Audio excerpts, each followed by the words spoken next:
bub, you listen to me.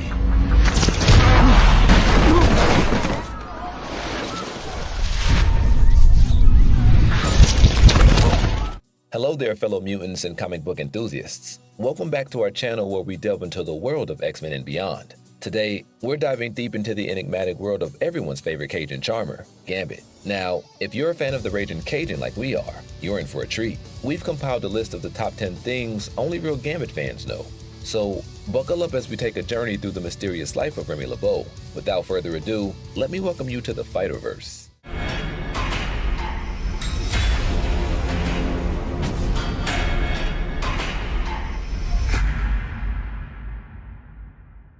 Remy Etienne LeBeau, famously known as Gambit, burst onto the scene in 1990 in Uncanny X-Men number 266. Courtesy of Chris Claremont and Jim Lee, his popularity soared, especially after his prominent role in the beloved X-Men the animated series. Gambit's complex relationship with Rogue, another fan favorite, further cemented his status as one of the most iconic X-Men characters. With numerous miniseries and ongoing titles to his name, Gambit stands tall among the X-Men roster. Here's 10 reasons why he's considered the cream of the crop. Let's first understand Gambit's powers. Gambit's powers have seen a few reinterpretations, but the end result remains explosive. Whether he infuses objects with his own energy or triggers the kinetic potential, it always leads to a boom. To expedite the process, he favors cards, easily manipulated and carried in abundance. Yet, his abilities extend beyond mere explosions. Gambit can control the magnitude, from harmless disintegration to imbuing his staff for enhanced impact, akin to super strength. Moreover, his power's nature poses a challenge to telepaths, shrouding his thoughts from detection. And our second one, did you know that Remy is rich?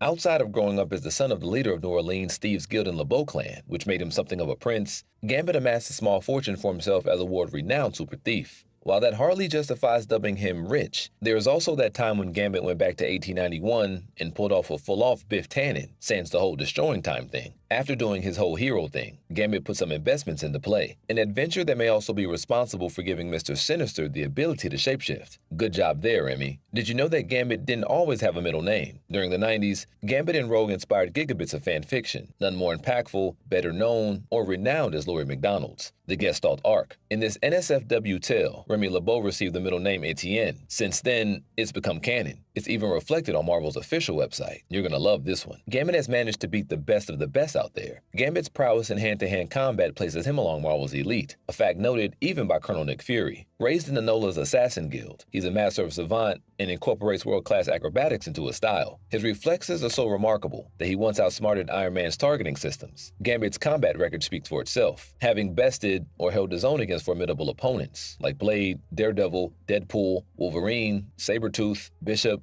Spider-Man, and even the formidable Gladiator of the Shi'ar Empire. And then there's Captain America, but we won't talk about that. Did you know Gambit is the king of thieves? In the closing issues of the James Austin's written solo series, Gambit takes a step beyond simply being a member of the New Orleans Thieves Guild. He becomes the leader of the International Thieves Guild, a centuries-old network of outlaws, spies, and other unsavory types. Probably not the most flattering life for the hero type, but yeah, still rich. And number 6, Gambit's interests extend beyond thievery and combat. He's also a fan of geek culture, particularly enamored with both the Star Trek and Harry Potter franchises. Another interesting fact about Remy is his checkered past. Gambit's past is riddled with shady dealings and entanglements, with notorious figures like Sabretooth, Mr. Sinister, Kandra, and Frenzy. He even played a role in assembling the Marauders, a hit squad responsible for the Morlock massacre. Additionally, he was once manipulated into becoming one of Apocalypse's horsemen, Death, a chapter of his life he'd rather forget. Not even Batman is safe in the next one. Did you know Gambit stole the Batmobile? Though it may not look like it as of late, Gambit is an accomplished thief. He bypassed Tony Stark's personal security system and stole one of the Iron Man suits. Most recently, he helped himself to Kitty and Colossus's wedding, and at Storm's request, he even stole Phantom X. And yes, during the classic Marvel vs. DC crossover event, he alongside Wolverine jacked the Batmobile. Did you know that Gambit died twice? After sustaining wounds at the hand of extreme X-Men villain Vargas, Gambit's heart stopped in the middle of an operation. Rogue, near death herself, crossed over with Gambit and pulled him back from the gates of heaven in time to be revived. The second time, he just got shot in the head by a gangster named Boyra Kitch. Luckily, Faiza Hussein was present to magically reassemble his head and all its contents. Did you know that Gambit defeated the Dark Phoenix? In an alternate reality, Gambit's powers developed unchecked, leading him to become an X-Men much earlier in the main timeline. With his godlike abilities, he managed to defeat Apocalypse and astonishingly even took down the Dark Phoenix. However, while investigating a prophecy involving him, Gambit actually destroyed the entire planet, leaving himself as the sole survivor.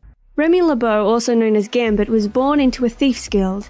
After he left the guild, he became a secret agent for sinister biologist Nathaniel Essex, who's also known by the ironic nickname Mr. Sinister. After befriending fellow mutant thief Aurora Monroe, he was invited to join the X-Men. That was his opportunity for redemption, and he accepted it. Now for something that isn't well known about the Cajun, Gambit is a natural-born strategist. He has proven to be one of the X-Men's best thinkers during battle. He is almost as good a fighter as Wolverine and is nearly as clever as Beast. Furthermore, he also seems to have a resistance to deceit. It's not a mutant ability per se, he's just really good at sniffing out a lie thanks to being raised by thieves and working with villains like Mr. Sinister and Sabretooth for years. He is fluent in English and Cajun French. According to the official handbook of the Marvel Universe Master Edition Volume 1, number 21, Gambit's guild costume is armored, providing better protection than a normal X-Men uniform. Gambit is a profound fighter, often employing martial arts, street fighting, and acrobatics. He is well adept at the martial arts savate, French kickboxing,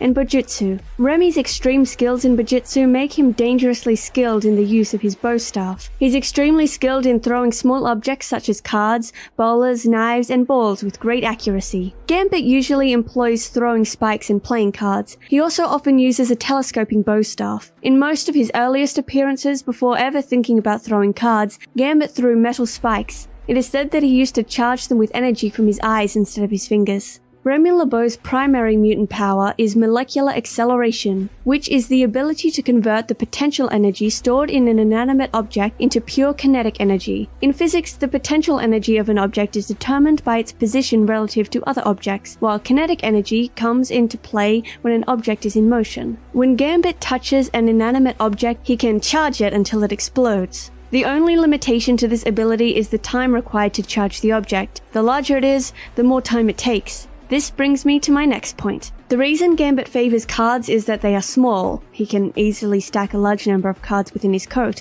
and they take less time to charge than larger objects. The charging takes place through skin contact, with the force of the explosions being dependent on the mass of the object. For example, a charged playing card detonates with the force of a live grenade. He typically can't utilize his powers on living matter or organic molecules. It's said that in the comics, Gambit has two favored cards, the Joker and the Ace of Spades.